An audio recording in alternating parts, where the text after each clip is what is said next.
కృష్ణ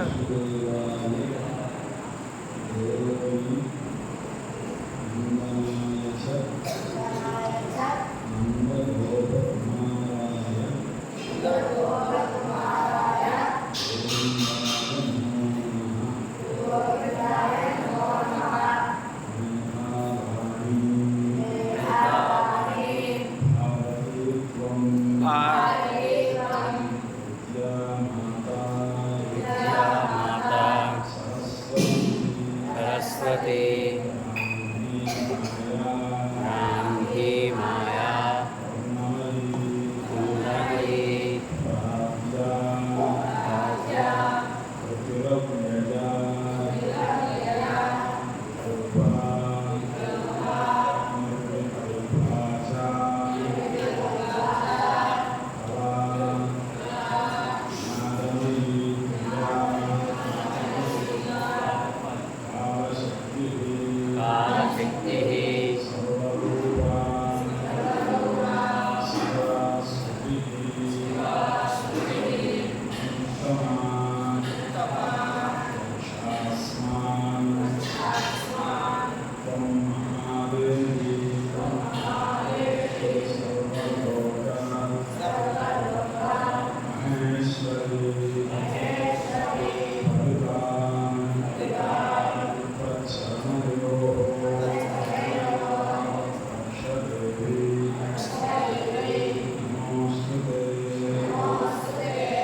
పూర్వకాలంలో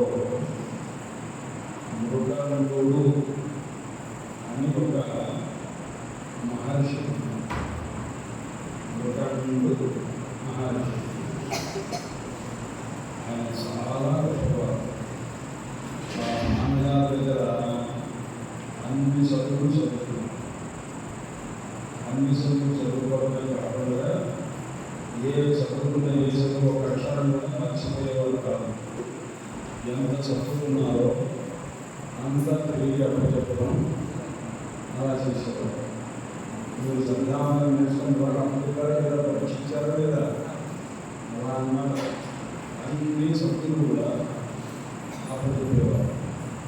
అందువల్ల వాళ్ళ నాన్నగారికి ఆయనంటే చాలా ఇష్టం. అలా కాకుండా ఆయనకి చాలా పేరుంది.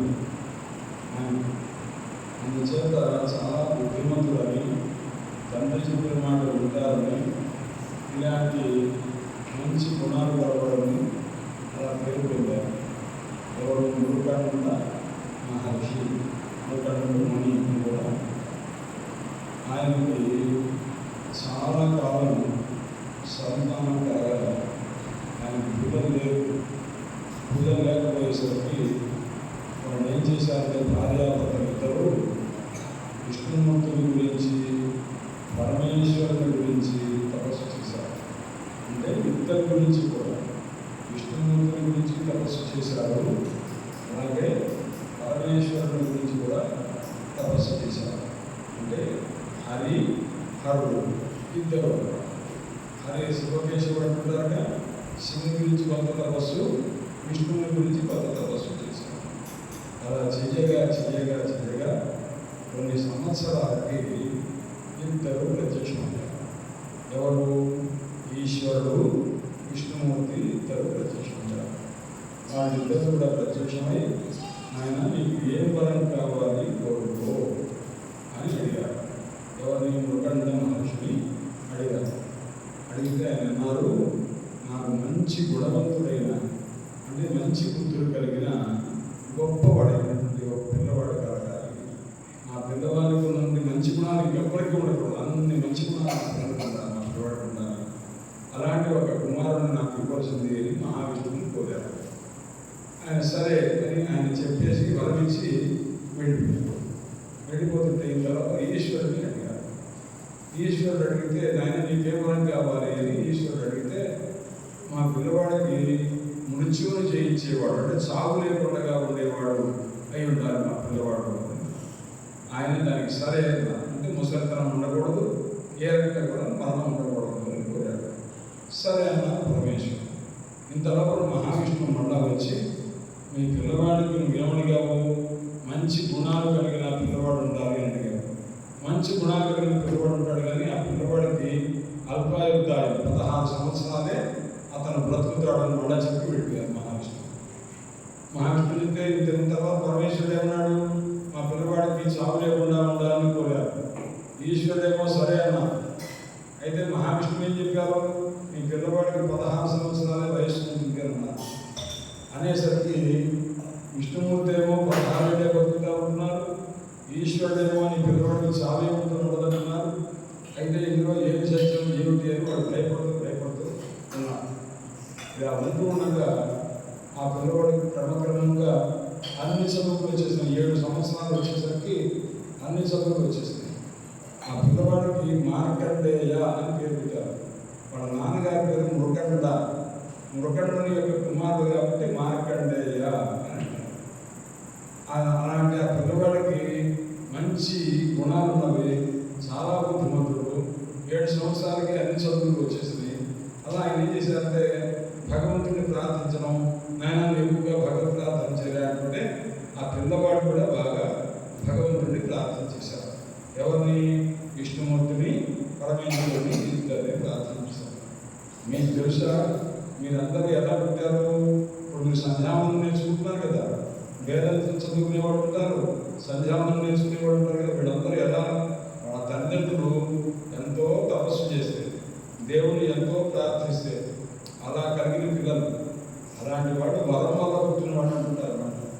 భగవంతుడు ఎంతో అనుగ్రహించి మనకు చక్కటి చదువు, ఈ వేదము సంధ్యావందనము ఇవన్నీ నేర్చుకునేటువంటి చదివిస్తారే, అలా పుట్టిన పిల్లలందరూ వరంతో పుట్టినవాడు అన్నమాట. అలాగా మార్కండేయుడు వాళ్ళ అమ్మా నాన్నలు ఎంతో తపస్సు చేస్తే కలిగిన సంతానం.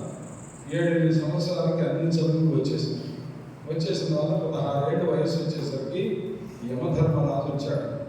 ఎందుకంటే ఈ పిల్లవాడికి 16 సంవత్సరాలే వయస్సు, ఆ తర్వాత ఇతను బ్రతకడానికి వీల్లేదు అని ఆయన ప్రాణాలు తీసేసుకుందామని యమధర్మరాజు వచ్చాడు. వచ్చేసరికి ఇంత లోపల పరమేశ్వరుడు వచ్చాడు. పరమేశ్వరుడు ఎవరు వరం ఇచ్చాడు? ఈ పిల్లవాడికి ఇతనికి ముసలితనం ఉండదు, సాగు ఉండదు అని వరం ఇచ్చాడు. అందుకోసం ఆయన వరం ఇచ్చినందుకు ఆయన వెంటనే త్రిశూలం తీసుకొని యమధర్మరాజు దగ్గరికి వచ్చి ఏం చేస్తున్నావు నువ్వు అంటున్నాడు. అంటే ఈ పిల్లవాడు ప్రాణాలు తీసుకెళ్ళడానికి వచ్చానంటే ఈ పిల్లవాడు ప్రాణాలు తీసుకునేటువంటి అవకాశం నీకు లేదు, ఎందుకంటే ఈ పిల్లవాడికి చావు లేదు అని నేను చెప్పాను. అందువల్ల ఈ పిల్లవాడికి చావు ఉండదు, నువ్వు వెళ్ళిపో. లేదండి మహావిష్ణువు 16 సంవత్సరాలే ఈ పిల్లవాడికి వయస్సు అన్నారు, 16 ఏళ్ళు అయిపోయినాయి, నేను తీసుకెళ్తాను. ఈ మాట అనేసరికి ఈశ్వరుడికి కోపం వచ్చింది. ఈశ్వరుడి చేతిలో ఒక ఆయుధం ఉంటుంది. ఆ ఆయుధం ఏమిటి? ఆ త్రిశూలంతో ఆ యమధర్మరాజుని ఒక తోపు తోసి పడేసి ఆ పిల్లవాడిని కాస్త రక్షించారు. వెంటనే యమధర్మరాజు భయపడిపోయి ఆ పిల్లవాడిని వదిలేసి వెళ్ళిపోయారు. వెళ్ళిపోయేసరికి ఆ పిల్లవాడితో చెప్పారు, నాయన మార్కండేయ, ఇంకా నీకు ఎప్పుడు కూడా మరణం ఉండదు, ముసలితనం కూడా ఉండదు. ఎప్పుడు చూసినా ఇంత పిల్లవాడిగానే ఉంటాడు. 16 సంవత్సరం లోపు వయసు కలిగిన వాడిగానే ఉంటాడు. 16 ఏళ్ళు దాటి ఇంకో సంవత్సరం రాదు, ఎన్ని సంవత్సరాలు గడిచినా సరే నీకు 17 ఏళ్ళు రాదు. అలా ఉంటావు అని అనుగ్రహించి చేశాను. ఆ తర్వాత అప్పుడు ఆ పిల్లవాడు ఏం చేశాడు? వాడు నాన్నగారు చెప్పారు, ఆయన చూసావా, హరి హరుడు విష్ణుమూర్తి నిన్ను అనుగ్రహించాలి, మంచి గుణాలతో ఉంటావని, అందువల్ల నీకు మంచి గుణాలు ఉన్నాయి. అలాగే ఈశ్వరుడు నిన్ను అనుగ్రహించాడు, నీకు చావు ఉండదు అని చెప్పారు.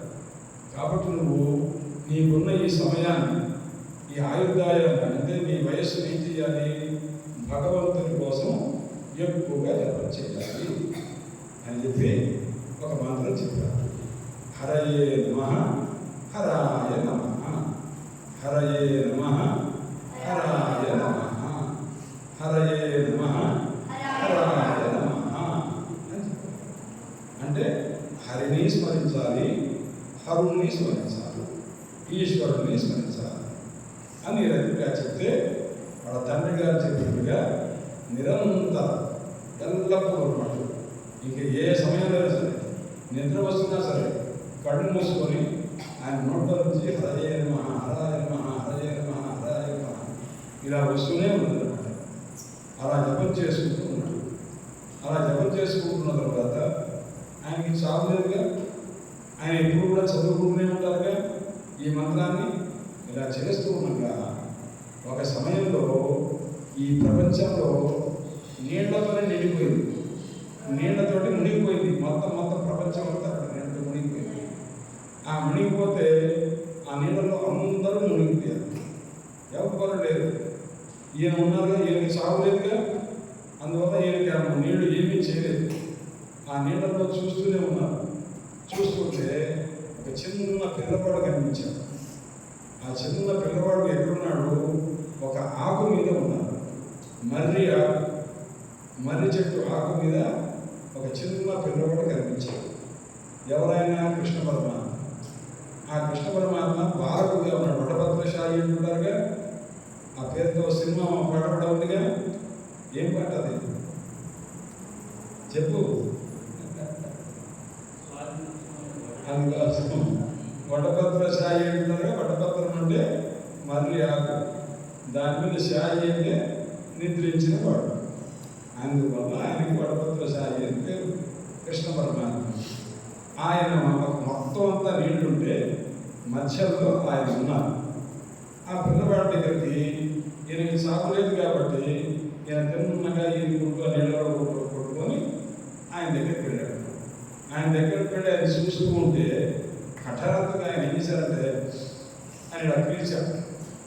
ఆ పిల్లవాడు ఎవరిని మార్కండేయుడు ఇలా పిలిచేసరికి ఆయన ముక్కు కుటుంబం నుంచి లోపలికి వెంటనే ప్రవేశించేశాడు. పిల్లవాడు మార్కండేయుడు కృష్ణ పరమాత్మ తాలూకు ముక్కు రథాల్లోకి ప్రవేశించాడు. ప్రవేశించి లోపలికి వెళ్ళాడు. లోపల ఏముంది, అన్ని బ్రహ్మాండాలు ఉన్నాయి. అన్ని లోకాలు కనిపించి, ఒకటి కాదు అన్ని లోకాలు కనిపించి ఆ లోపల తిరిగాడు. ఎంత తిరిగాడో ఆయనకే తెలియదు. కొన్ని వందల సంవత్సరాలు గడిచిపోయింది. ఆ తర్వాత మళ్ళా అతను అనుకున్నాడు, లోపల పడిన తర్వాత నేను నిద్రపోతున్నానా, నిద్రలో కళ వచ్చిందా, ఇది సత్యమేనా అని అనుకున్నాడు. అలా అనుకుంటూ ఉండగా కొంతసేపు అయిన తర్వాత పైకి వచ్చినట్టుగా వచ్చాడు. ఒక్కసారి మళ్ళా ఆ కృష్ణ పరమాత్మ అని పిలిచారుగా. తర్వాత ఏం చేస్తాను అని వదులుతాగా అలా వదిలారు.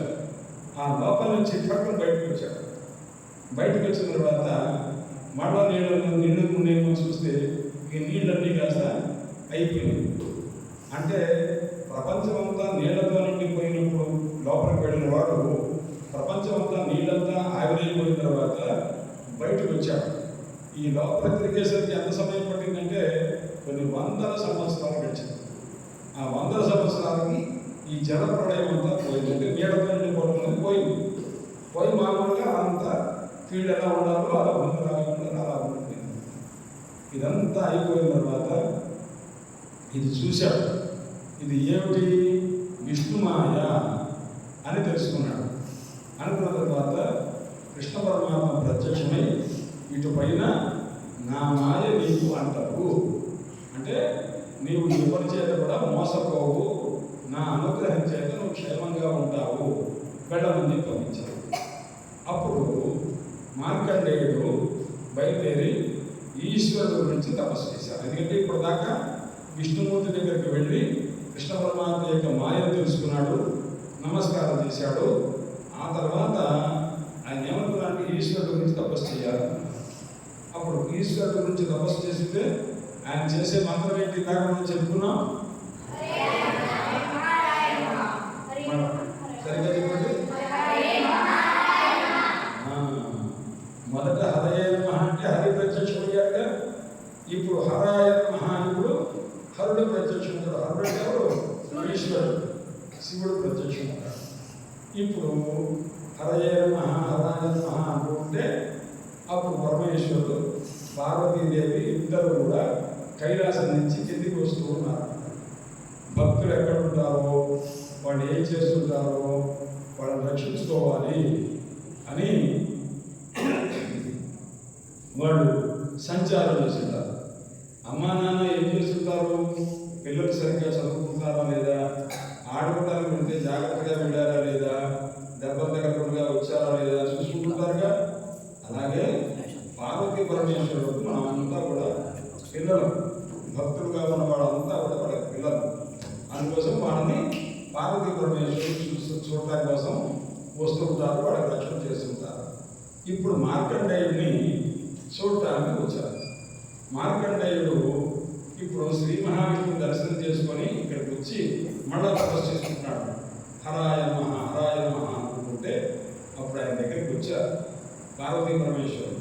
వచ్చి, నాయన మార్కండేయ, ఇంత చిన్న వయసులోనే నువ్వు గొప్ప చదువుకున్నావు, నీ తల్లిదండ్రులు నీకు ఎంతో తపస్సు చేస్తే కలిగిన వాడు నువ్వు, నీ యొక్క గుణాలు నాకు బాగా నచ్చినవి, నువ్వు ఎప్పుడు కూడా భగవంతుని ధ్యానం చేస్తున్నావు, నీకు ఒక వరం ఇస్తున్నాను. ఏమిటా వరం అంటే, నువ్వు ఒక పురాణం అంతా కూడా 18 పురాణాలు నేను వ్యాసుగా రాసింది, అందులో ఒక పురాణం అంతా నీ పేరుతోనే ఉంటుంది. మనకు 18 పురాణాలు మన వ్యాసుగా రాసినవి, అందులో ఒక పురాణము మార్కండేయ పురాణము అని ఉంది. ఆయన పేరుతో ఉంటుంది. ఈ మార్కండేయ మహర్షి పేరుతోటే పురాణం ఉంటుంది, అందువల్ల అలా ఉంటుంది అని ఆశీర్వదించారు. ఆ తర్వాత నుంచి ఆ ఈశ్వరుని యొక్క జపమే చేసుకుంటూ చాలా గొప్పపడ్డాడు. ఒకసారి కృష్ణ పరమాత్మ ధర్మరాజు దగ్గర ఉన్నారు. ధర్మరాజు దగ్గర ఉంటే ఆ ధర్మరాజుకు కొన్ని సందేహాలు కలిగి డౌట్స్ వచ్చినాయి. అప్పుడు ఏం చేశారు, నాయన నీకు చెప్పడం కాదు, నీకు ఒక మహర్షిని నేను పరిచయం చేస్తా, ఆ మహర్షి నువ్వు ధర్మాలు తెలుసుకో, భక్తి విషయాలు తెలుసుకో అని చెప్పారు. భక్తి ఎలా ఉండాలి, ఎలా నేర్చుకోవాలి, ఇదంతా నీకు నేను చెప్తాను అని వెంటనే మార్కండేయ మహర్షిని ఒక్కసారి ధ్యానించారు. మార్కండేయ మహర్షి వచ్చారు ఎవరి దగ్గరికి? ధర్మరాజు దగ్గరికి. ధర్మరాజు దగ్గరికి వచ్చి మార్కండేయ మహర్షి అనేక విషయాలు, భక్తి అంటే ఎలా ఉంటుంది, భక్తి ఏ రకంగా చేయాలి, భగవంతుని సాక్షాత్కారం ఎలా కలుగుతుంది, ఈ విషయాలు ఎన్నో చెప్పారు. అందుచేత మార్కండేయుడు వారు భక్తికి అంటే భగవంతుని ఎలా ప్రత్యక్షం చేసుకోవచ్చు, ఎలా జపం చేసుకోవచ్చు, ఎంత శ్రద్ధగా చేసుకోవచ్చు, ఎంత చిన్న వయసులో భగవంతుని మనం ప్రత్యక్షం చేసుకోవచ్చు, ఇవన్నీ మార్గాలు చెప్పారు. అన్నిటికంటే ఏంటంటే ఎప్పుడు కూడా అసత్యం పలకకూడదు, అసత్యం పలికేలాంటి పనులు చేయకూడదు, తల్లిదండ్రులను గౌరవించాలి. తర్వాత పెద్దలు ఎవరన్నా మన ఇంటికి వస్తే వినయంతో విధేయతతో మనం వాటిని గౌరవించాలి. అడిగిన మాటలకు చక్కగా సమాధానం చెప్పాలి. మనం నోటితో మాట్లాడే మాట వస్తున్నా మాట్లాడాలి, నమ్రతగా మాట్లాడాలి. నమ్రత అంటే ఒబిడియంట్గా అంటున్నారుగా, అంత చక్కటి మాటలు మాట్లాడాలి. మాట్లాడితే మనకు భగవంతుడు బాగా చదివిస్తాడు. మనం కఠినంగా మాట్లాడితే మనకి మాటలు చేతిగా ఉన్నాయి, అవసరానికి బాధ కలిగి మాట్లాడారు, దానివల్ల సరస్వతీదేవి వీడి దగ్గర ఉండకూడదు అని విడిపోతారు. అందుచేత మనం వాణి కరవాణి నది ఉన్నమిత పాణి అని ఒక శ్లోకం ఉంది. సరస్వతీదేవికి నమస్కారం చేయాలి. ఎలా నమస్కారం చేయాలి? చేతులు జోడించి నమస్కారం చేయాలి. తర్వాత ఎలా నమస్కారం చేయాలి? స్తోత్రం ఇంతకుముందు మనం చెప్పుకున్నాక మేధ వాణి భారతి ఇంతకుముందు చెప్పుకున్నాక అలా స్తోత్రం చేయాలి.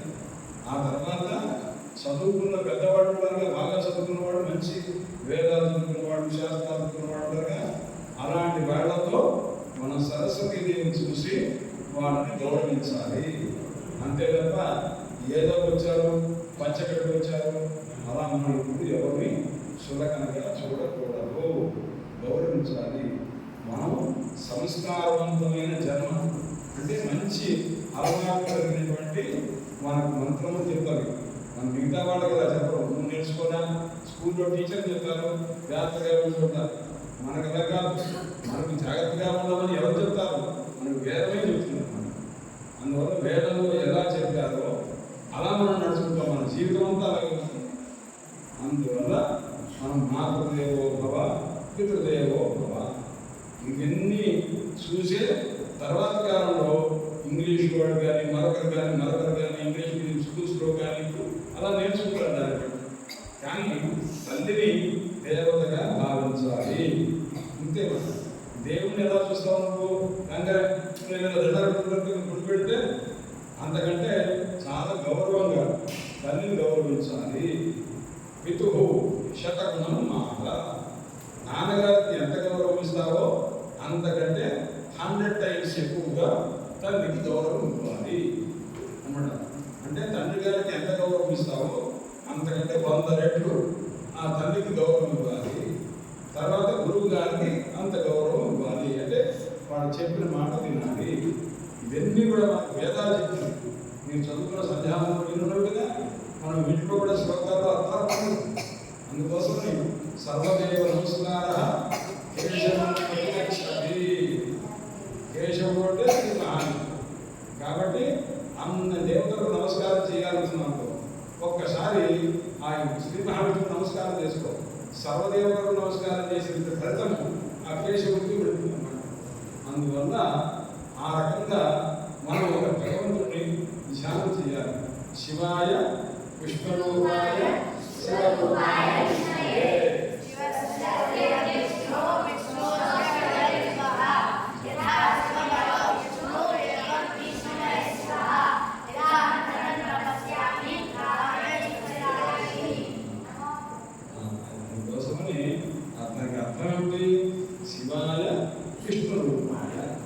శివాలయంలో శివుడికి నమస్కారం చేస్తే శివుడు సంతోషించడం సంగతి సరే, విష్ణుమూర్తి కూడా సంతోషిస్తారు. ఎందుకు సంతోషిస్తారు? మేము శివుడు ఒకటే, కానీ శివుడికి నమస్కారం పెట్టుకున్నా నాకు నమస్కారం పెట్టినట్టే అని ఆయన సంతోషిస్తారు. నువ్వు విష్ణు సహస్రనామం చదువుకోను, విష్ణువుడికి వెళ్ళి వెంకటేశ్వర స్వామి నమస్కారం పెడితే అప్పుడు ఈశ్వరుడు సంతోషిస్తారు. వాడిద్దరిలో తేడా లేదు. ఒకరికి నమస్కారం చేస్తే ఇద్దరు సంతోషపడతారు. అలా ఉంటుందా? ఒక పూట భోజనం చేస్తే 2 పూటలు చేసిన బలం ఉంటుందా? ఉండదుగా. కానీ ఒకరికి నమస్కారం చెయ్యి, ఇద్దరు సంతోషపడతారు. అందువల్ల శివాయ విష్ణురూపాయ శివరూపాయ విష్ణువే. శివుని హృదయం విష్ణుమూర్తి, విష్ణుమూర్తి హృదయము శివుడు. వీరిద్దరిలో యథా అంతరం న పశ్యామి. వాడిద్దరిలో తేడా చూడదు. శివుడు వేరు, విష్ణు వేరు, ఇలా భేదం చూడకూడదు. అలా నాకు భేదం చూడకుండా కావాలి, తేడా చూడకుండా ఉండేట్టుగా నాకు మంచి ఆయుర్దాయం, మంచి సుఖము కలగాలి అని కనుక్కుంటున్నాను. నమో బ్రహ్మణ్యదేవాయ జగద్ధితాయ అంటే కృష్ణ పరమాత్మ గురించిన శ్లోకం. ఆయన ఎవరు? బ్రహ్మణ్య దేవాయ. బ్రహ్మణ్యుడు అంటే ఎవరు? బ్రాహ్మణుడు. వాళ్ళని చూసి కృష్ణ పరమాత్మకి ఎంత గౌరవం అంటే వీళ్ళే దేవుడు అనుకుంటారు. నమో బ్రహ్మణ్య దేవాయ. కృష్ణ పరమాత్మకి ఒక స్నేహితుడు ఉన్నాడు. ఆయన పేరు కుచేరుడు. ఆ కుచేరుడు అని ఆయన చాలా అస్సలు డబ్బులు లేవు. ఆయనకు ఒకే ఒక బట్ట ఉంది, పైన కప్పుకోవడానికి కూడా బట్ట లేదు. అలాంటి ఆయన బాగా చిరిగిపోయిన బట్టలు. ఆయనకి పిల్లలు ఉన్నారు. ఆ పిల్లలు కూడా తాగడానికి పాలు కూడా లేవు. తల్లి కూడా పాలు ఇవ్వలేని పరిస్థితిలో ఉంది. అప్పుడు ఆయన నాకే చెప్పింది, ఏమండి మీకు కృష్ణ పరమాత్మ మీకు స్నేహితుడు కదా, ఎందుకంటే కృష్ణ పరమాత్మ కుచేరుడు కలిసి ఒక గురువు గారి దగ్గర చదువుకున్నారు. చిన్నప్పుడు. ఆయన దగ్గరికి వెళ్ళి ఆయన చాలా డబ్బు ఉందిగా, ద్వారకలో ఉన్నారు, మీరు వెళ్ళి డబ్బులు తీసుకురండి, ఆయన దగ్గర ఇస్తారు మీకు అని అన్నారు. అంటే ఆయనకి సిగ్గు ఎక్కువ, ఎవరికి కూర్చేరుడికి సిగ్గు ఎక్కువైపోయి ఆయన నేను వెళ్ళడానికి మొహమాట పడ్డారు. నేను వెళ్ళను, నేను నిర్ధనుండి డబ్బు లేదు వాడిని, నన్ను చూసి వాడు రానివ్వలేమో, కాబట్టి నేను వెళ్ళను అని అన్నారు. అలా కాదు, వెళ్ళండి, వెళితే ఎలాంటి వాడికైనా ఆయన ఇస్తుంటారు, మీరు స్నేహితులు కాబట్టి మీకు ఇంకా ఎక్కువ ఇస్తారు, వెళ్ళండి అంటే వెళ్ళడం సరే. కానీ ఆయనకి ఏదైనా వెళ్ళేటప్పుడు అంత గొప్పవాడు, ఆయన చాలా గొప్పవాడు. ఆయన ఇంటి నుండి తెలిసిన మొత్తం 16,108 బంగారు మేడలు ఉన్నాయి. అన్ని బంగారు మేడలే కృష్ణ పరమాత్మ అంటే బిల్డింగ్స్ అన్నమాట. ఇప్పుడు మనకి వేద పాఠశాల ఉంది కదా, ఇది 4 అంతస్తులు. ఇలాంటి దానికంటే ఇంకా ఎత్తైనవి, అన్ని బంగారంతో కట్టింది. అంటే బ్రిక్స్ ఏం లేవు, అంతా బంగారంతో కట్టేసింది. అలా ఎన్ని మేడలు ఉన్నవి, ఎన్ని బిల్డింగ్లు? 16,108 అంటే 16,108 అనమాట. అన్ని బిల్డింగ్లు ఉన్నాయి. ఎందుకంటే అంతమంది భార్యలు ఉన్నారు, ఒక్కొక్క భార్యకు ఒక్కొక్క బిల్డింగ్ కట్టించారు కూడా బంగారం. అందువల్ల వాళ్ళందరికీ కూడా ఒక్కొక్కడికి 10 మంది పిల్లలు, మగ పిల్లలు, ఒక ఆడపిల్ల, 11 మంది.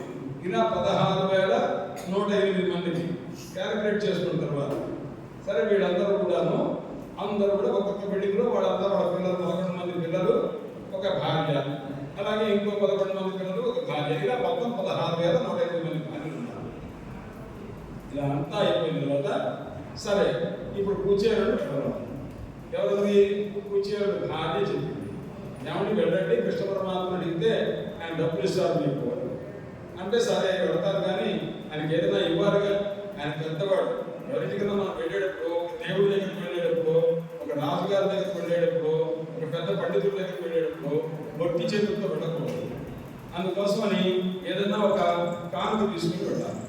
రక్త హస్తేన నోపేయ, ఖాళీ చేతులతో ఊరికే దేవాలయానికి వెళ్ళకూడదు, అలాగే ఒక మహారాజు దగ్గరికి వెళ్ళకూడదు, అలాగే ఒక పండితుడి దగ్గరికి వెళ్ళకూడదు. ఇలా శాస్త్రం. అందువల్ల ఈయన శాస్త్రం తెలిసిన పట్టణం. మన దగ్గర ఏమీ లేదు. నాకు పైన కప్పుకోవడానికి గుడ్డ లేదు కదా, ఒక కింద కట్టుకోవడానికి పొలాయి కూడా ఉంటుంది తప్ప పైన కప్పుకోవడానికి బట్ట లేదు కదా, నేను ఏం తీసుకెళ్ళాలి ఆయనకి అంటే పాప ఆవిడ కూర్చోడు భార్య. ఆ ఇంట్లో కూడాను ఒక్కొక్కడని ఒక గుప్పెడు అడుగులు ఇస్తారా అని అడిగింది అనమాట. ఒకడనే 4 గుప్పెడు అడిగామనుకో, అమ్మ అంత లేదమ్మా అని అంటారు అన్నమాట. ఎందుకంటే వీడు పేదవాడు కాబట్టి వీడు చూస్తే చూడకాలి. అందుకోసమని మాకు అలా అంటారని చెప్పి ఒక గుప్పెడు అడుగుంటే ఇవ్వండి అన్నారు. మనం ఎవరికైనా సరే మనం తినేటప్పుడు మంచి బియ్యం వండుకొని తింటాం. ఎవరన్నా పేదవాడు అడిగారనుకో, ఏదో పాడైపోయిన బియ్యము, ఎక్కడో మామూలు బియ్యము ఏదైనా ఉంటే సాధారణంగా తీసుకొచ్చి వాళ్ళకి పెట్టుకుంటారు. అలాగే ఆమె ఏం చేశారంటే ఒక ఆమె ఒక గుప్పెడు అడుగులు పెట్టింది. ఆ అడుగులు కాస్త తీసుకుంది. ఆ అడుగులు ఎలా ఉన్నవి? లావుగా ఉన్నాయి. ఇంకో ఆమె దగ్గరికి ఇంకో ఇంటికి వెళ్ళాడు. అమ్మ మీకు ఏమనుకోకపోతే ఒక గుప్పెడు అడుగులు ఇస్తారన్నారు. ఈసారి ఆవిడ సన్నగా ఉన్న అడుగులు ఇచ్చింది. ఇప్పుడు ఈ 2 కలిపితే ఒకే రకమైన అడుగులు అనుకోవచ్చు మనం. అది పెద్ద అడుగులు, ఇవి చిన్న. ఇంకో ఆమె ఇంటికి వెళ్ళి ఒక గుప్పెడు అడుగులు ఇస్తారన్నారు. ఆవిడ నల్లగా ఉన్న అడుగులు ఇచ్చింది. ఇంకొక ఆమె దగ్గరికి వెళ్ళారు. ఆమె అడిగితే ఎర్రగా ఉన్న అడుగులు ఇచ్చారు. మొత్తం మీద 4 రకాలుగా ఉన్నాయి. ఆమెను పట్టించుకోవాలి. ఎందుకంటే కృష్ణ పరమాత్మ దగ్గరికి ఈ అడుగులు చేరాలి. ఎలాగో చేరితే అది కృష్ణ పరమాత్మ తినాలి, వీడికి గొప్ప సంపద ఇవ్వాలి. ఇది ఆమె కోరిక అనమాట.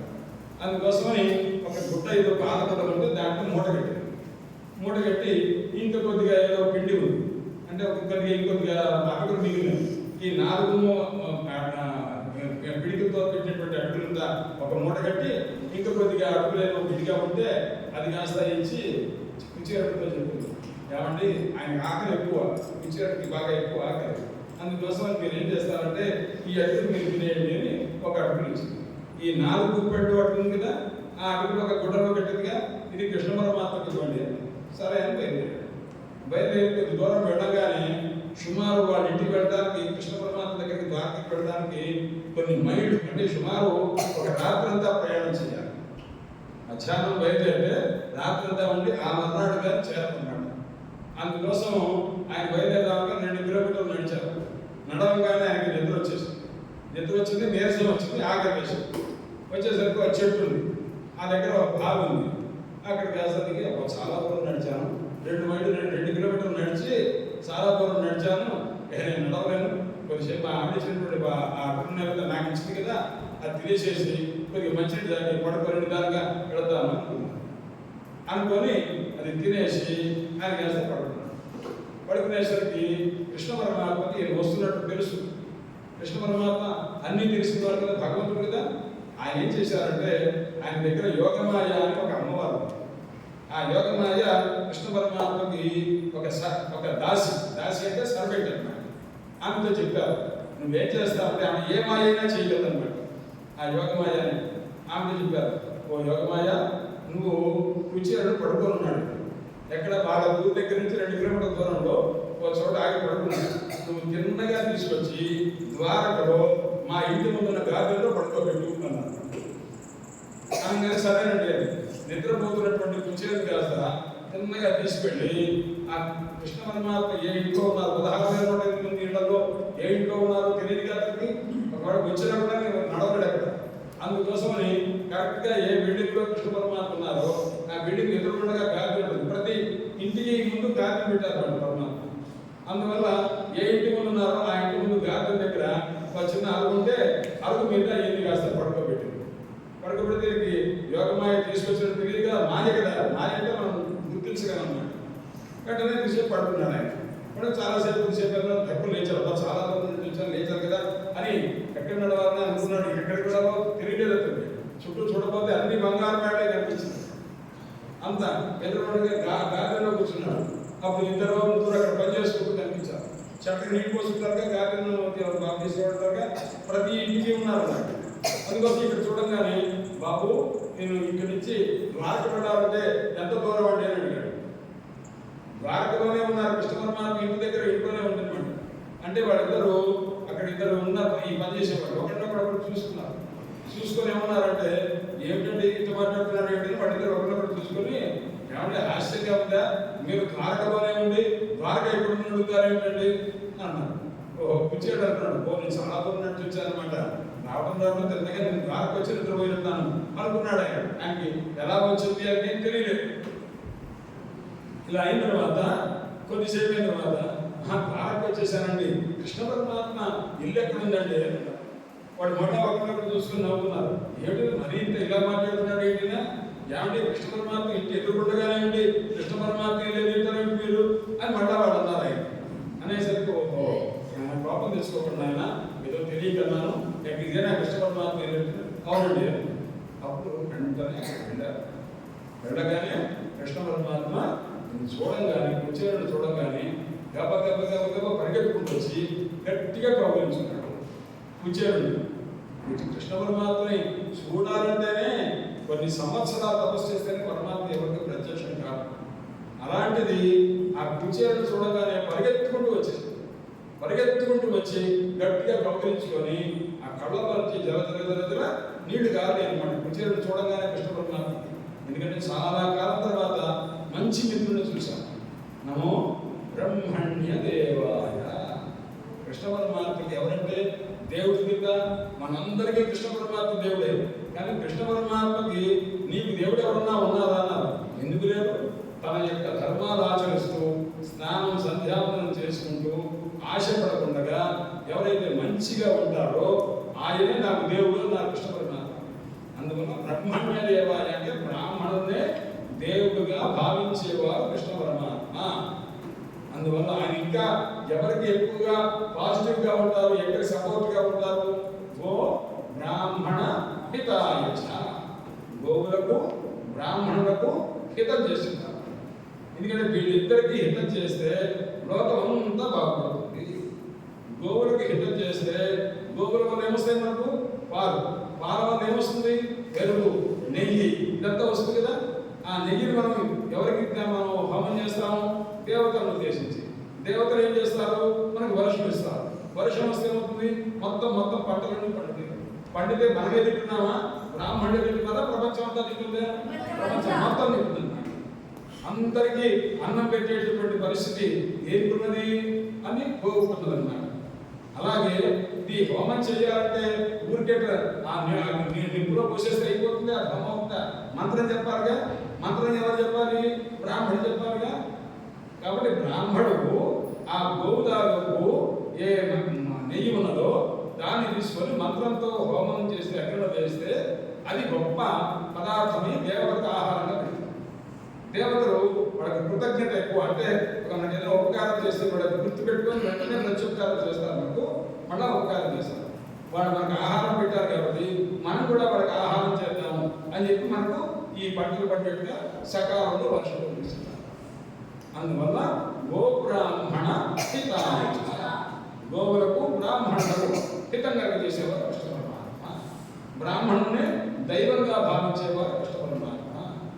దీనివల్ల ఏమవుతుంది? గోవులకు బ్రాహ్మణులకు హితం కలిగితే జగద్హితాయ కృష్ణాయ, ప్రపంచం మొత్తానికి హితం కలుగుతుంది. అలాంటి గోవిందునికి నమస్కారం జరగాలి. ఇప్పుడు బ్రహ్మణ్య దేవుడైనటువంటి కృష్ణ పరమాత్మ బ్రాహ్మణుడైనటువంటి కుచేరుడు కాస్త గట్టిగా పక్కన కూర్చోబెట్టారు. ఏమయ్యా బాగుంది, మనం చిన్నప్పుడు ఎంత ఆడుకున్నాం, ఎంత బాగా చదువుకున్నాం, అది ఏదేదో మాట్లాడుకున్నాం. కూర్చోబెట్టారు, ఒక మంచి మంచం మీద కూర్చోబెట్టారు. కూర్చోబెట్టేసరికి కృష్ణ పరమాత్మ భార్య అందరికీ తెలిసింది, ఎవరో వచ్చారు. పక్క పక్కన ఏంటి కదా, వాళ్ళకి తెలిసిపోయింది. అందరూ వచ్చారు. వచ్చి దూరంగా ఉండి చూస్తున్నారు, వీళ్ళిద్దరు స్నేహం చేస్తున్నారు. ఏమిటి, డబ్బు లేదు, ఏం లేదు, పైన ఉత్తరం కూడా లేదు. అలాంటి వాడిని కాస్త తీసుకొచ్చి వాళ్ళ అన్నగారు బలరాముడు గారు చూసినట్టుగా ఇంత గౌరవంగా చూస్తున్నాడు ఏంటి, ఇది ఆశ్చర్యంగా ఉంది అని అనుకుంటున్నారు. కాళ్ళు కడగడానికి నీళ్ళు తీసుకొస్తున్నారు. కృష్ణ పరమాత్మ రుక్మిణీదేవి వచ్చి నేను తీసుకొస్తానని గొప్పలేదు, నేనే తెచ్చుకుంటాను అని దేవుడి గదిలోకి వెళ్ళి దేవుడి గదిలో హారతి ఇచ్చేటటువంటి కర్పూరము, హారతి ఇచ్చేటువంటి వస్తువులు, అవన్నీ పూజ చేసే వస్తువులు, అక్షతలు అన్నీ తీసుకొచ్చి ఆయన కాళ్ళు కడిగి అక్షతలతో పూజ చేసి, పూలతో పూజ చేసి, అది నెత్తి మీద చదువుకొని ఆయన సంతోషపడ్డారు. ఎవరు ఇదంతా పూజ చేసింది? ఎవరు? కృష్ణ పరమాత్మ చేశారు. ఎవరికి? కుచేరుడికి చేశారు. అంతా అయిపోయింది. తర్వాత మంచి బట్టలు కూడా పెట్టారు. అంతా అయిపోయిన తర్వాత కూర్చోబెట్టి మామూలుగా మాటలు చెప్పుకుంటున్నారు. వంట చేస్తున్నారు అక్కడ వీళ్ళిద్దరు భోజనం చేయడానికి. ఆ వంట చేసేటప్పుడు ముందు వీళ్ళకి చిన్నప్పుడు మన ఇద్దరం మనం తిరిగినటువంటి సన్నివేశాన్ని గుర్తుందా, మన గురువు గారు మనం ఎంత ప్రేమగా చూసారో గుర్తుందా? ఒక కథ చెప్పనా? చెప్పమంటారా? కృష్ణ పరమాత్మ కుచేరుడు ఇద్దరు చిన్నప్పుడు ఆడుకుంటూ చదువుకుంటున్నటువంటి రోజుల్లో ఒక రోజు గురువు గారు చెప్పారు, నువ్వు సమిధాన్ని తీసుకురా. సమిధానికి చిన్న పుల్లలు అనమాట. మన పొద్దుప్పుడు అగ్నికార్యం చేసుకుంటున్నాగా, అగ్నికార్యానికి పుల్లలు ఉంటే కావాలిగా, ఆ పుల్లలు సమిధాన్ని పెట్టారన్నమాట. ఆ సమిధాన్ని ఆయన తీసుకుని రా బయట పంపించారు. ఎవరు? వాళ్ళ గురువు గారు, కృష్ణ పరమాత్మ కుచేరుడు గురువు గారు ఉన్నారు. సాందీపని ముని అంటారు ఆయన పంపించేసరికి వీళ్ళిద్దరు ఆ రోజు సాయంత్రం కూడా వెళ్ళారు. వెళ్ళేసరికి పెద్ద వర్షం వచ్చింది. పెద్ద వర్షం వచ్చి అక్కడి నుంచి ఇంటికి వెళ్ళడానికి కూడా అవకాశం లేనంతగా వర్షం పడ్డారు. అప్పుడు వాడు ఏం చేశారంటే ఆయన ఒక చెట్టు ఎక్కారు. ఎందుకంటే కిందంతా నీళ్ళలో మునిగిపోయేట్టున్నారు. అందువల్ల ఒక చెట్టు ఉంటే కృష్ణ పరమాత్మ ఏం చేశారంటే ముందు చెట్టు ఎక్కారు. చెట్టు ఎక్కుతుంటే అప్పుడు తర్వాత కూర్చోడు, నేను ఎక్కడా నువ్వు ముందు ఎక్కుతావా అని అన్నారు. అప్పుడు అన్నారు కృష్ణ పరమాత్మ, నువ్వే ముందు ఎక్కున్నావు. ముందు కూర్చోడు జారిపోతాడు. ఎందుకంటే కృష్ణ పరమాత్మ హెల్ప్ లేకపోతే పైకి ఎక్కలేడు. అందుకోసం కృష్ణ పరమాత్మ ఉన్నారంటే చేయబట్టుకొని లాగి ముందు ఆయన కాస్త పై కొమ్మ ఎక్కించారు. ఆయన కింది కొమ్మలో కృష్ణ పరమాత్మ కూర్చున్నారు. కూర్చున్న తర్వాత ఆ రోజున ఆ చదువుకునే రోజుల్లో ఆయన ఒక అటుకులు ఉండేది అనమాట. ఆ అటుకులు కాస్త కొల్లాయిలో పై ఉత్తరాయిలో పెట్టుకొని మూట కట్టుకున్నారు. ఆయన ఆకలి ఎక్కువ కూర్చోడు. ఆ రోజున పై కొమ్మ మీద ఎవరున్నారు? కూర్చోడు ఉన్నారు. కింది కొమ్మలో ఎవరున్నారు? కృష్ణ పరమాత్మ ఉన్నారు. రాత్రి కూడా ఇద్దరు కామంగా పడుతున్నారు. ఆకలిస్తుంది. ఆకలిస్తుంటే కృష్ణ పరమాత్మ ఆకలిని చెప్పరాదు. ఆయనకు ఆకలి ఉండదు, మిగిలిన దేవుడు కదా ఆయన. అయితే కుచేరుడికి ఆకలేసి ఆయన కాస్త తన దగ్గర ఉన్నటువంటి గుప్పుడు అడుగుతుంటే ఆ అడుగుడు కృష్ణ పరమాత్మకి వినిపించకుండా నెమ్మదిగా నోట్లో వేసుకుని సౌండ్ రాకుండా ఇట్లా ఇప్పుడు నమ్ముతూ ఉన్నారు. నమ్ముతుంటే కృష్ణ పరమాత్మ అడిగారు, కుచేరా ఏదో తింటున్నట్టున్నారా, నమ్ముతున్నట్టు సౌండ్ వస్తుందో, ఏం తింటున్నావయ్యా అడిగారు. అడిగితే ఆయన ఏం చెప్పాడు? కుచేరుడు ఏం లేదు, చలికి పళ్ళులా ఉడికినాయి తప్ప నేనేం తెలుసుకోలేదు, ఏం తెలియదు అన్నాడు. అబద్ధం చెప్పాడు. అబద్ధం చెప్పంగానే పైన బ్రహ్మదేవుడు ఉన్నాడు. పైన బ్రహ్మదేవుడు ఈ మాటలు విని, మా నాన్నగారికి అబద్ధం చెప్తావా అని చెప్పి నీకు ఇటు పైన సంపద లేకుండా కాక, డబ్బు లేకుండా కాక అని శాపం పెట్టారు. శాపం పెట్టేసరికి సరే పరమాత్మ కిందకి వచ్చేసారు. సరే వచ్చిన తర్వాత వాడు ఇద్దరు కాస్త గురువు గారి దగ్గరికి వెళ్ళారు. ఆయన రాత్రంతా మీ గురించి భయపడ్డాను రాబాయ్ అని చెప్పాను. ఇదంతా అయిపోయింది. ఇప్పుడు కృష్ణ పరమాత్మ దేవుడికి అబద్ధం చెప్తే ఏమైపోయింది? బ్రహ్మదేవుడు శాపం పెట్టాడు కుచేరుడు, నీకు ఎప్పుడు డబ్బు లేకుండుగాక, నువ్వు దరిద్రుడై ఉందుగాక పెట్టాడు. అలాంటిది ఇప్పుడు మళ్ళా తన భార్య ఇచ్చి పంపించిన అంటున్నాయిగా, ఆ నలుగురిలో 4 బుక్కడు తీసుకొచ్చారు కదా, అది తీసుకొచ్చి కృష్ణ పరమాత్మకి ఇచ్చారు. అప్పుడు అడిగారు కృష్ణ పరమాత్మ, నా కోసం ఎవరైతే ఇచ్చావా అని అడిగారు. ఆయనకి ఏం అవసరం? ఆయన భార్య లక్ష్మీదేవి, ఆయనకి ఏదైనా అవసరం ఉంటుందా? ఆయన దగ్గర లేని ఏదైనా ఉంటుందా? ఏమి లేదు కదా.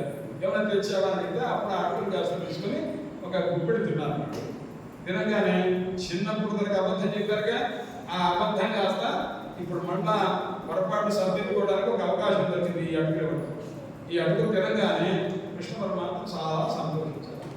అయిపోయింది. తర్వాత మర్నాడు పొద్దున్న ఆ రోజు రాత్రి పడుకోబోయాను. పడుకున్నాడు. పడుకునేటప్పుడు ఆయన పట్టుబట్టలు ఇచ్చారు కట్టుకోమని. పట్టుబట్టలు కట్టుకోవడం చేత కాదు, ఎందుకంటే ఏనాడు పట్టుబట్టు చూడలేదు అసలు చీర. అందువల్ల నేను కట్టుకోవడం నాకు చేత కాదన్నాడు. కొలా కూడా పెట్టుకున్నాడు. ఆ తడిపట్టుతో అట్లాగే పడుకున్నాడు. మర్నాడు పొద్దునైన తర్వాత పెడతా అన్నాను. పెడతానంటే ఏమన్నానంటే కృష్ణ పరమాత్మ ఎవరైనా ఆ భార్య పిల్లలు ఉన్నారు వాళ్ళందరికీ ఆశీర్వదించి వెళ్ళు అన్నారు. ఆశీర్వదించి పెడతాను. వాళ్ళంతా కూడాను ఏది ఎక్కడున్నారు వస్తున్నారు. ఆయనకి ఎంతమంది భార్యలు తెలియదు బాబు కూర్చోడు. అందుకోసమని ఆశీర్వదిస్తాను. అలా 2 లైన్లు పెద్ద లైన్లు తయారయ్యాయి. ఇటు పక్కన ఆడవాళ్ళంతా ఒక లైన్ ఉన్నారు. అంటే 16,108 మంది వరుసగా లైన్లో ఉన్నారు. వాళ్ళందరూ తలా ఒక పళ్ళెంలో ఒక 20 స్వీట్లు పెట్టుకొని తలా వస్తున్నారు. ఇదన్నీ ఆయన పెట్టాలని ఉద్దేశం ఉన్నాడు. అందుకోసం తినకుండా ఆయన సింహాసనంపై కూర్చున్నాడు. ఆయన ఒంటి మీద గంధమంతా రాశారు. ఒక్కొక్కడు కొద్దిగా గంధం రాయడం, అయ్యా ఒక స్వీట్ తినండి, కనీసం ఒక స్వీట్ తినండి అన్నారు. ఇక చిన్న ముక్క తినేసరికి చాలా తింటే తర్వాత లైన్ చూస్తే భయం వేసింది ఉన్నాడు. ఈ లైన్లో ఉన్న వాళ్ళు అందరూ కూడా నాకు గంధాలు రాస్తే నేనేమైపోతాను. అందుకోసం కొంతమంది ఇష్టం కొద్దీ మా వారికి మా స్నేహితులు కదా అని చెప్పి కొంతమంది ఎక్కువ గంధం రాసేవాడు. ఇలా రాసేసరికి 100 మంది గంధం రాసేసరికి ఆయన మామూలుగా అతి సన్నగా ఉండేవాడు. ఈ గంధం రాసేసరికి ఇంత పొట్ట అయింది అనమాట. అంటే ఈ గంధం అంతా పెరిగిపోయి సన్నగా ఉన్నాడు కాస్త గంధంతో నిండిపోయి పొట్టంతా నిండిపోయి మనకు బలిష్ఠులాగా కనిపించాడు. చాలా బలంగా వాళ్ళ కనిపించాడు. మొత్తం 16,108 మంది రాయాలంటే వాళ్ళందరికీ ఆశీర్వదనం చేయాలి. ఇది ఎక్కడ కుదురుతుంది? ఇది ఇంత లోపల అయిపోతుండగా పిల్లలు ఉన్నారు, పిల్లల్ని కూడా ఆశీర్వదించాలి. వాడు కాస్త తల మళ్ళీ ఒక స్వీట్ ప్యాకెట్ తీసుకొస్తున్నారు. ఇది ఒకసారి తిని నాకు మమ్మల్ని ఆశీర్వదించండి అన్నారు. ఏం చేస్తారు వాడు కాస్త తినకపోతే ఇక పెద్దవాళ్ళు అయితే తినకపోయినా పర్వాలేదు అనుకుంటారు కదా. ఈ పిల్లలు ఉన్నారంటే ఎక్కువగా వాళ్ళు తిని తీరాల్సిందే అంటున్నారు అన్నమాట. అంటే ఆయన కూర్చొని అన్నాడు, బాబు నాకు ఆహారం వద్దు, నీ డబ్బులు ఎక్కడ ఏమవుతుంది, నేను ఇంటికి వెళ్తాను ఆయన నన్ను పంపించుకొని ఆయన కాస్త అన్నారు చెప్పారు. సరేనయ్యా అలాగే వెళ్ళిపోతుందంటే అని చెప్పి ఆయన కొద్దిసేపు అయిన తర్వాత 200-300 మందికి అయిన తర్వాత ఇంకా ఆపేశాను. పెడతాను, నీకేమన్నా కావాలా అని కృష్ణ పరమాత్మ అడగల. నాకు ఇది కావాలి అని కూర్చోడు అడగలేదు. అడగకుండా తిన్నగా వెళతానంటే అప్పుడు వెళ్ళారు. మనసులో అనుకుంటారు కృష్ణ పరమాత్మ ఏదన్నా ఇస్తారేమో, ఆయనంతా ఆయన ఇస్తే తీసుకునేవాడేమో కానీ ఆయన ఇవ్వలేదు. అందువల్ల నేను అడగడం బాగుండలేదని అడగలేదని మనసులో అనుకుంటూ ఇంటికి వెళ్ళిపోతున్నాడు. ఇంటికి వెళ్ళిపోతుంటే మధ్యలో కొంత దూరం అయిన తర్వాత చిన్న అడవిలాగా ఉంటుంది అనమాట. ఆ అడవి దగ్గర కొంతమంది దొంగలు వచ్చారు. ఆ దొంగలు కాస్త కొంతమంది ఈయనకంటే ముందు కొంతమంది పెడుతుంటే వాళ్ళందరినీ కొట్టి వాళ్ళ దగ్గర బ్యాగ్ ఉంటే ఆ బ్యాగులో బంగారం ఎండో ఏదో ఉంటే లాగేసుకొని వాడిని కొట్టారు. కూర్చోటి దగ్గర ఏముంది? ఏమీ లేదుగా. ఈ అడుగులు టైంకి ఇచ్చేసి జనం పెట్టి వచ్చారుగా, ఏం లేదు. అంటే డొక్కలంతా ఎండిపోయి ఉన్నాయి. మొహానికి గంధం రాసి ఉంది. ఇంత పొట్టు పెట్టుకొని ఉన్నాడు. చిరిగిపోయిన కొల్లాయకుండా, ఆ కొల్లాయి కట్టుకునే కొల్లాయకుండా కూడా చిన్న చిన్న హోల్స్ పడింది అనమాట. నేను దగ్గర ఏం లేదుగా. దొంగలు ఏం చేస్తారు? ఇంకా నేను కొట్టలేదు తిట్టలేదు. ఎందుకంటే ఏం లేదు కాబట్టి ఏదైనా ఉంటే లాగేసుకొని కొడతారు. ఏమీ లేని వాడు ఏం చేస్తారు కనుక ఏం చేయలేదు. సరే వద్దు. అప్పుడు అనుకున్నాడు, నాకు చాలా మంచి చేశారు కృష్ణ పరమాత్మ. నిజంగా నాకు డబ్బులు ఇచ్చుంటే ఆ సంచి నేను తెచ్చుకొని ఉంటే నన్ను వీడు కూడా బాధేసేవాడు. అప్పుడు నేను చాలా ఇబ్బంది పడేవాడిని. అందుకోసం నాకు కృష్ణ పరమాత్మ డబ్బు ఇవ్వలేదు, సంతోషం అంటున్నాను అనుకొని తిన్నగా ఇంటికి వెళ్ళాడు. ఇంటికి వెళ్ళేసరికి ఈయన గుడిసె లేదు. నేను చిన్న గుడిసెలో అట్లో ఉండేవారు. ఈయన భార్య పిల్లలు ఆ భార్య పిల్లలు కనిపించాలి. హట్ ఉండాల్సిన చోట హట్ లేదు. కృష్ణ పరమాత్మ బిల్డింగ్ ఎలాంటిదో అలాంటి బిల్డింగ్ అవుతుందన్నమాట. ఆయన బిల్డింగ్ ఎలాంటిదో అలాంటి పెద్ద బిల్డింగ్ కనిపించింది. ఇతనికి అనుమానం వేసింది, ఇది నా ఇల్లు కాదు, మా ఇంట్లో చిన్న పాక, ఆ పాక దగ్గర ఒక ముసలి ఆవు ఒకటి ఉందన్నమాట. ఆ ముసలి ఉన్నారు. ఆ ప్లేస్లో హట్ ఉండవలసిన ప్లేస్లో పెద్ద బిల్డింగ్ ఉంది, అది బంగారు మేడ అనమాట. ఆ పక్కన ఆ ముసలి ఆవు ఉంటుందన్నమాట. ఆ ఉండే ప్లేస్లో పెద్ద పెద్ద ఏనుగులు ఉన్నదన్నమాట. ఒక పక్కన ఏనుగులు, ఒక పక్కన పెద్ద పెద్ద గుర్రాలు అవన్నీ ఉన్నాయన్నమాట. ఇదంతా చూసేసరికి ఇది నా ఇల్లు కాదే, నా ఇల్లు కాస్త ఎవరో లాగేసుకున్నారా, ఏ రాజు గారు లాగేసుకున్నారో ఏమో, నా ఇల్లు కాస్త లాగేసుకుని వాడు మంచి బిల్డింగ్ కట్టేసుకున్నారు, నేను బిడ్డొచ్చు కూడా ఇంత అన్యాయం చేయొచ్చా అని మనసులో అనుకుంటున్నాడు. ఇంత లోపల ఎవరో కొంతమంది వస్తున్నారు. వచ్చి వాడు తీసుకుని, ఏమండి ఈ ఇంట్లో ఏమన్నా వేద పండితులు ఉంటారు కదా, వేద పండితులు ఎక్కడా కానీ పెద్ద పెద్ద ఉత్సవం జరుగుతుందనుకో, అక్కడ ఏదైనా సభ జరుగుతుందేమో డబ్బులు ఇస్తారని కడతారు అన్నమాట స్వస్తి చెప్పడానికి. అలాగా ఇక్కడ ఏదైనా జరుగుతుందా, ఏదైనా జరిగితే ఏమైనా స్వస్తి చెప్పడానికి అవకాశం ఉంటే వేదపారాయణ చేస్తానండి అంటున్నారు అన్నమాట. అంటుండగా హఠాత్తుగా ఆయన భార్య వచ్చింది. ఎవరు కూర్చోని భార్య ఆ మేడ లోపల నుంచి ఆ బిల్డింగ్ లో నుంచి వచ్చిందనమాట. ఆ వస్తుంటే ఆమె చూసి ఆశ్చర్యపడ్డాడు. తన భార్య కాదేమో అనుకున్నాడు. అలా అంటే ఈయన వెళ్ళి వచ్చే లోపల కృష్ణ పరమాత్మ ఆ యోగమాయ చేత ఇంత మేడ కట్టించి, ఇంత గొప్పదైనటువంటి గొప్ప దాసీరున్న పెద్ద పెద్ద మహాసంపన్నమైనటువంటి వాడు, అంటే బాగా డబ్బున్నవాడు, చాలా స్టైల్గా ఉన్నటువంటి వాడు దాసీరు, వీళ్ళకి సర్వెంట్స్ అన్నమాట వీళ్ళు. అలాంటివన్నీ చూడగానే ప్రజలకు ఆశ్చర్యం వేసింది. ఈయన మాత్రం సన్నగా చినిగిపోయినటువంటి కొల్లాగడ్డ పెట్టుకొని అలాగే కనిపించారు. భర్తను చూసి నమస్కారం చేసి లోపలికి తీసుకెళ్ళండి. ఏమిటిది అని అంటే, నీ పరమాత్మ లేరండి, మీరు వెళ్ళిన తర్వాత కొద్ది సమయానికి ఈ మార్పు జరిగింది, ఇది మనకు కృష్ణ పరమాత్మ అనుగ్రహించింది అని చెప్తున్నారు. భగవంతుని యొక్క అనుగ్రహం అంటే ఎలా ఉంటుంది అంటే ఈ విధంగా ఉంటుంది. పరమాత్మ ఎవరైతే బ్రాహ్మణుడు అంటే పరమాత్మకు ఎలాంటి వాడిని ఎలా పడితే అలా కాదు. సిగరెట్ దాకా వేసి బ్యాగ్ దివ్వెక్కడో తిరుగుతున్నటువంటి వాడిని చూస్తే పరమాత్మకి ఇష్టం లేదు. మన డ్యూటీ మనం చెయ్యాలి. అలా చేస్తే మన ఫస్ట్ డ్యూటీ ఏమిటి? సంధ్యావందనం చేయడం. తర్వాత నెక్స్ట్ ఏమిటి? భగవంతుడిని స్మరిస్తూ ఉండాలి, ఎప్పుడు సత్యాన్ని పలుకుతూ ఉండాలి, చక్కటి నడవడికి కలిగి ఉండాలి. అలాంటి ఒక అవకాశం మనకు ఈ సమ్మర్ క్యాంప్లో మనం జరుగుతున్నాం. అందువల్ల ఇలాంటి క్యాంప్లో మళ్ళీ సంవత్సరం జరిగితే వస్తారా లేదా? అది ఈసారి ఇలా ఒక సంవత్సరం వచ్చిన వాళ్ళకి రెండో సంవత్సరం కొత్త కొత్త శ్లోకాలు, కొత్త కొత్త విషయాలు, మంచి మంచివి ఇంకా కూడా చెప్తారన్నమాట. పురుష సూక్తం, విరాట్, స్త్రీ సూక్తం అన్నీ చెప్పేస్తారు. అందుకోసం రెగ్యులర్గా ఎవరైతే వేదం చదువుతామంటారో నిద్రపోయేడా వాడు పెట్టుకోవాలనుకున్నాం మేము. ఎవరైతే చదువుతారో వాళ్ళకి ఇంకా అదృష్టం. అందుకోసం బాగా మంచి నడవడిక కలిగి మంచి జాగ్రత్తగా ఉండండి. తల్లిదండ్రుల పట్ల చాలా గౌరవంగా ఉండాలి, గురువుల పట్ల గౌరవం ఉండాలి, అసత్యం పలకకూడదు, పనికి అనవసరం నైందాగి కాదంగా ఊరికే అబద్ధాలు చెప్పకూడదు. చక్కగా చదువుకున్నాను.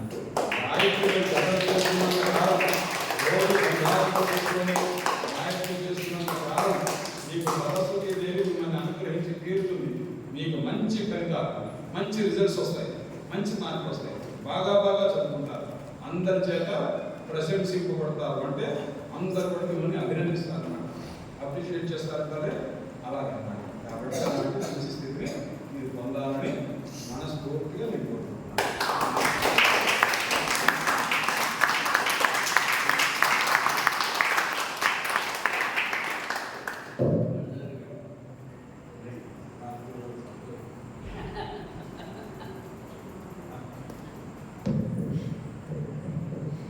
గారు ఏమంటున్నారంటే పిల్లలందరూ వాళ్ళు గట్టిగా చప్పట్లు కొడుతున్నారు, ఎందుకు కొడుతున్నారు తెలుసా?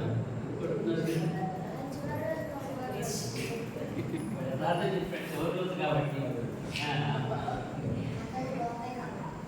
అందరికీ ఇవాళ చివరి రోజు, ఇంకా రేపు కూడా ఉంది.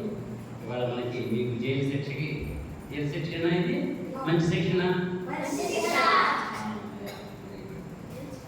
బాబు. పిల్లలు ఈరోజు మనం మొదటి రోజు అనుకున్నాం కదా, అయిపోవచ్చు. 10 రోజులు అయిపోయింది. రేపు మనకి రేపు చివరి రోజు. రేపు మీ అందరికీ కూడా ఎవరైతే పాస్ అయ్యారో లేకపోతే యోగ్యత ఉందో వాళ్ళందరికీ కూడా రేపు సర్టిఫికెట్ ఇవ్వడం జరుగుతుంది. అందరికీ వచ్చేసింది కదా, ఎవరైనా సర్టిఫికెట్ రావడం డౌట్ ఉందా? సంధ్యావందనం అందరికీ వచ్చేసిందా? ఎవరికి కూడా వచ్చేసిందా? కనీసం ఒక కూడా సంధ్యావందనం అన్న మనం అందరూ చెప్పుకున్నాము, అందరికీ వచ్చింది. మనం రేపు మన ముగింపు సమావేశంలో ఈ ట్రైనింగ్ గురించి మనం సర్టిఫికెట్ తీసుకుంటాము. అలాగే మనం మధ్యాహ్నం అనుకున్నాము, రేపు లేవగానే స్నానం సంధ్యావందనం అయిపోగానే మీ బ్యాగులు చదువుకోండి. ఎవరు పట్టిన వాళ్ళ వెళ్ళాలని వాళ్ళే పెట్టుకోండి.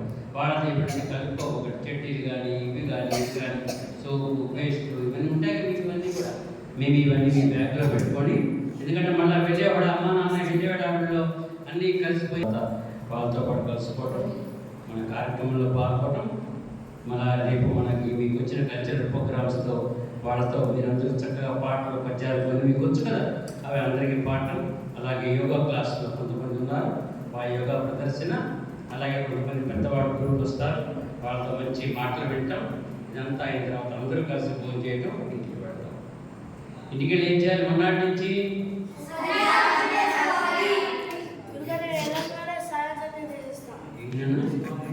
వెళ్ళగానే సాయంకాలం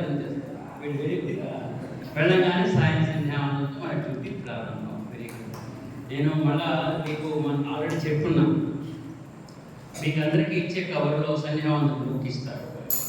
సంధ్యావందనం బుక్ ఇస్తారు. ఆల్రెడీ ఎవరైతే ప్రథమంగా నేర్చుకున్నారో, ఇక్కడ పెట్టి సంధ్యావందనం చేసుకున్నారో నేర్చుకున్నారో వాళ్ళు ఒక 4 రోజులు తర్వాత సంకల్పం, తర్వాత ఇవన్నీ కూడా మనకి కొంచెం తప్పులు పోయే అవకాశం.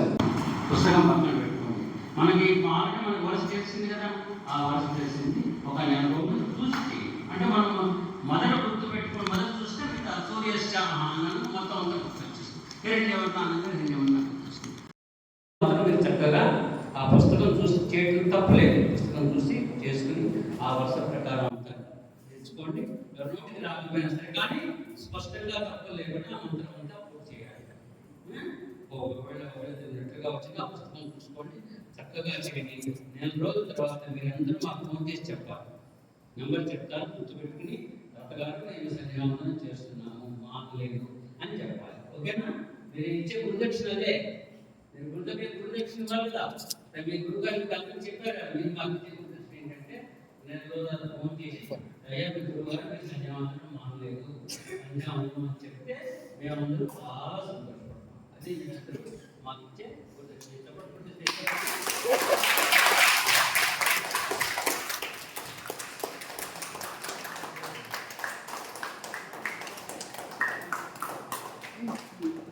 గురువుగారు చెప్పిన 10 రోజుల ముందు మనం అనేక కథలు చెప్పారు. అవన్నీ అవకాశం ఉంటాయి. మీ ఇంటికి వెళ్ళిన తర్వాత గురువుగారు అనేక చెప్పారు, ఈ కథ చెప్పారు, నోట్ చేసుకోండి. అలాగే మీకు మళ్ళీ స్కూల్లో మీకు అవకాశం వస్తుంది. స్కూల్లో టీచర్ అడుగుతారు, మీరేమి ఏం చేశారు, ఏం చక్కగా మీకు వచ్చిన కథలు దాంట్లో బాగా గుర్తుంది, చక్కగా అవన్నీ గుర్తుపెట్టి తోటి పిల్లలందరికీ చెప్పండి. అంతేగాని సినిమాలో చూసిన టీవీలో వచ్చిన కార్టూన్ గురించి చెప్పకండి, అవి షేర్ చేసుకోకండి. ఈ గురువు గారు చెప్పిన కథలు, వీటి కథలు ఇవన్నీ కూడా ఒకళ్ళొకరికి షేర్ చేసుకోండి. మనం పంచుకోవాల్సింది అది, అంతేగాని వాడు చాక్లెట్ వీడియో ఇచ్చేటప్పుడు వాడు పంచుకోవాల్సింది కాదు. మనకు వచ్చిన మనం నేర్చిన మంచి విద్య, మనం నేర్చిన నీతి వాక్యాలు ఇవన్నీ కూడా మనం ఒకళ్ళొకళ్ళు షేర్ చేసుకోవాలి. అదేనా? ఆ పని చేస్తారా? గురువు గారు ప్రసాద్